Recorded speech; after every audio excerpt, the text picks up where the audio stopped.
Hi all, been a while since I've done a video, so I thought I'd do a little video on my winter kit, unrefined, so it's got everything in it. On a proper expedition I'd take some stuff out, cherry pick, maybe even replace some stuff. But we'll go through that in just a moment after I've had some lunch. I've managed to forage wild sausage and chips, so I'm going to pop my hammock up very quickly and then have some lunch and then we'll get back to the video. This is my winter kit and we're going to pop up the, if the dog gets out of the way, we're going to pop up the hammock. Awake. Boy.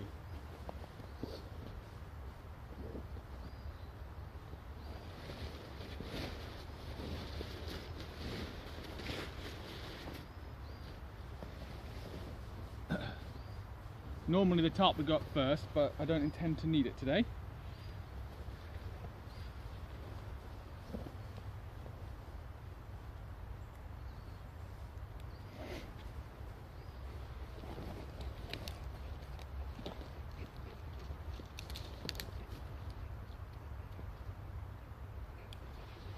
Puppy.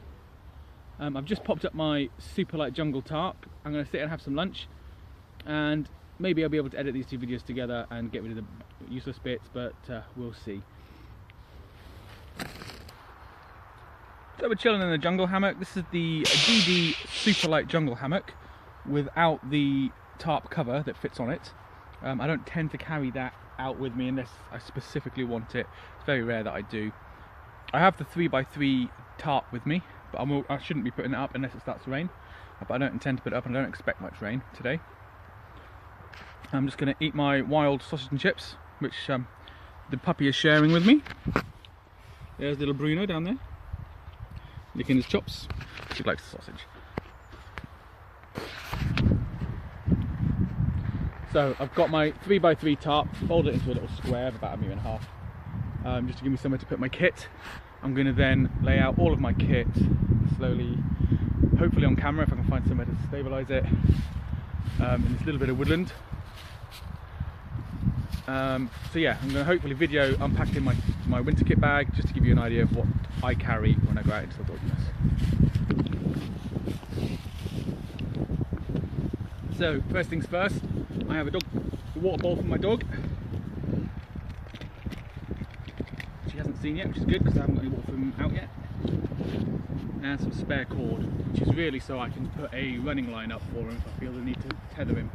Put it between two trees. The lead, which you can see hanging in the foreground, which is actually going to be really annoying. That's better. So I'll tether it with the lead between two trees, and he can run up and down the line. If I'm staying overnight, I will definitely do that from the tree that my tarp's on to a secondary tree, so we can come in and out of my tarp but still stay tethered.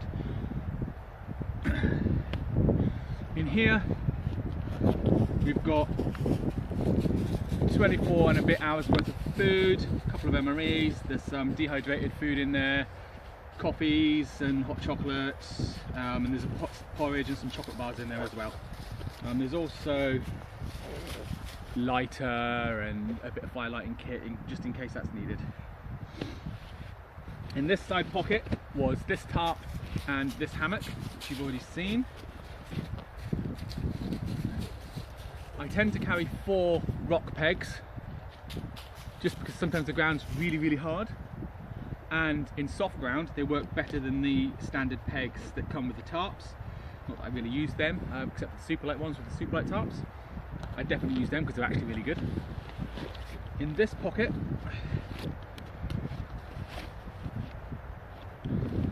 I've got right at the top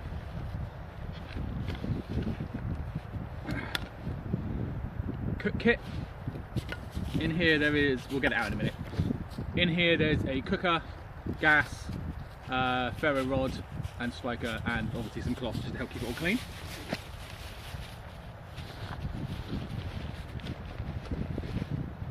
A litre of water. These Platypus bottles are amazing. I've had this for about 3 years now.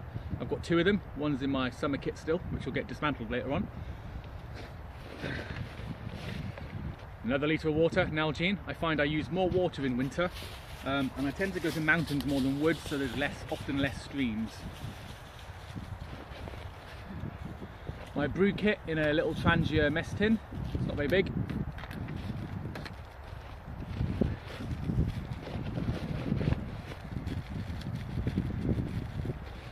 Pocket tissues, there's 3 packs here for obvious reasons really, toileting and cold, whatever.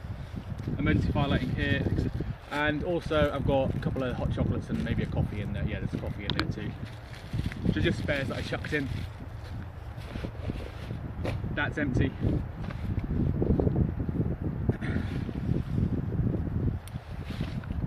On the back I have 2 of these trekking poles. These are the 4-section ones because they're a little bit shorter when they're folded than the 3 sections, and I only really carry these to put a tarp up when there's no trees, or even to extend a corner if there are trees, so that I can have a more sociable tarp area if I'm with other people.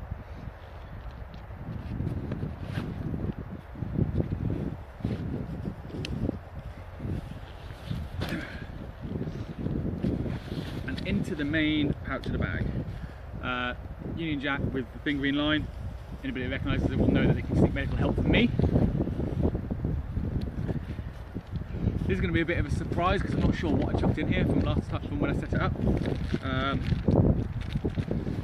Another 24 hours worth of food and stuff and snacks, and to be honest, there's probably 36 hours in here.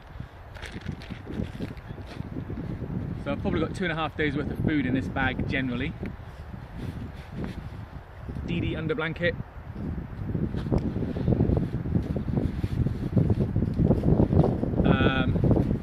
Mountain equipment, helium 3.8 roll mat. I'm not sure why this one's in here because I've got a thermarest. I've got a Neo Air X-Therm. This is obviously a reason why I chose that.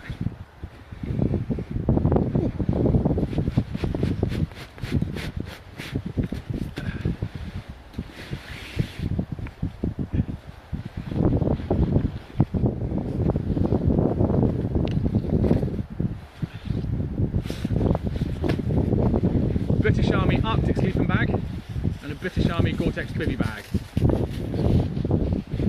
I have in my kit a Stratosphere, Snugpack Stratosphere, which is really good, but I don't feel I gain anything over this when I use a tarp, and I almost always have a tarp because it's the most versatile shelter and equipment you can possibly find.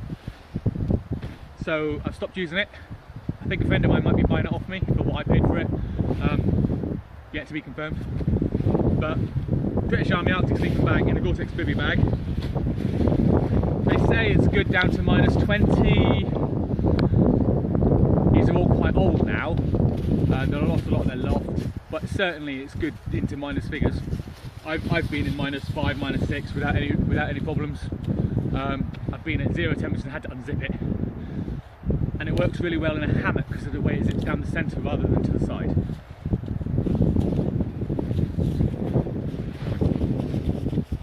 So now we're into the top flap. On the inside bit I have 2 spare green and reflective lines with these night eyes, can't remember what they're called, figure 9s or something, which actually work really well.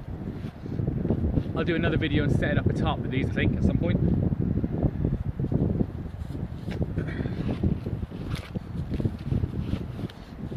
Spare spork, 1 in every bag I own, because I've made that mistake of going out and not having a spoon because it was in another bag.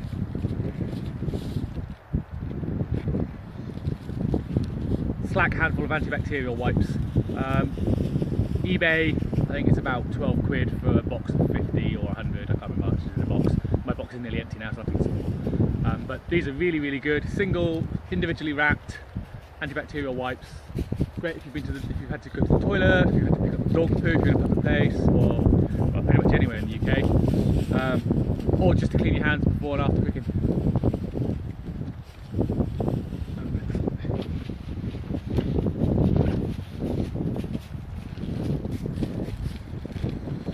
Spare snacks and coffee kit, a couple of hot chocolates, a couple of coffees, and some Mars bars and Snickers bars in there.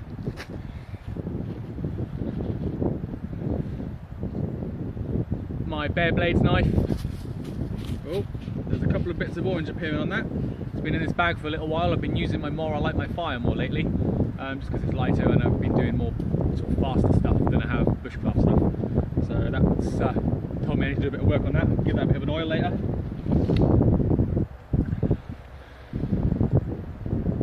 Ferro rod, I think it's 13 mil, something like that, with 3 meters of 550 fire cord as a handle to give me some emergency fire lighting kit if I need it.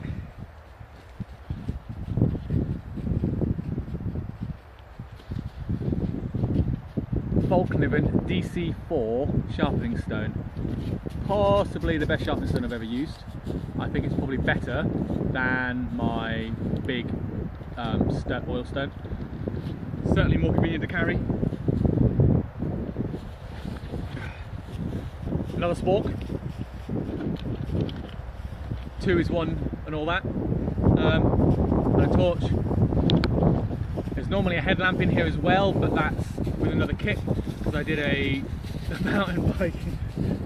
mountain biking trip, so I thought I'd better have that in my lighter bag a few weeks ago. And on the top I have 2 of these Gimmers carabiners. They came with hammock straps that are being used, I think, with superlight carabiners or something else anyway. But these came with them, so these live on the top of my bag. They got me attached kit, and they also keep the walking poles, trekking poles attached to my bag. Just a little bit of extra security. They're not likely to come out anyway, but it's nice to have that little bit of extra security. So that is the contents of my winter bag. There's not a lot in there. You'll notice there's no spare clothes in there. That's because I choose them for the trip. There would almost always be my down jacket in there for the winter, often in the summer too because it's so comfy. A set of thermals if I think it's going to be really cold or if I'm going into the mountains. I have my Merino wool thermals that I might wear in my sleeping bag, which becomes my dry kit, and then I won't carry a secondary set of dry clothes because wet and dry drills start to take over. But I will have spare socks. So I normally have a pair of socks for each day, plus 1 extra pair. And then obviously in the car, for when I get back, I have a full set of clean dry kit. I hope that's been informative. Oh, you want to have a look in the cooker, don't we? Sorry. This pan set was like £6 off eBay. It took a month to get to me from China, but it's worked really well. I recommend it to loads of people now who have used it. Winter gas. It's still 70-30-ish gas, but it's got some isobutane in there, which apparently works better in winter. It's never failed to work on me. And then inside the cloth I have a tiny little ferro rod and striker, and an MSR pocket rocket stove. I have a micro rocket as well in a smaller kit, which is my proper lightweight kit. Hope this video is of some use to you. Just gives you an idea of what I carry when I go out, on the most part. Some of this might get ditched. If I'm going somewhere where there's more water availability, I'll ditch one of these bottles. Tell you what's glaringly obviously not here, my water filtration kit, because it's still in my summer bag that I used last time I went out. So that's something to be fixed, but it's only that big. It's a Sawyer squeeze. I also have a Sawyer mini, but I don't tend to use that very often.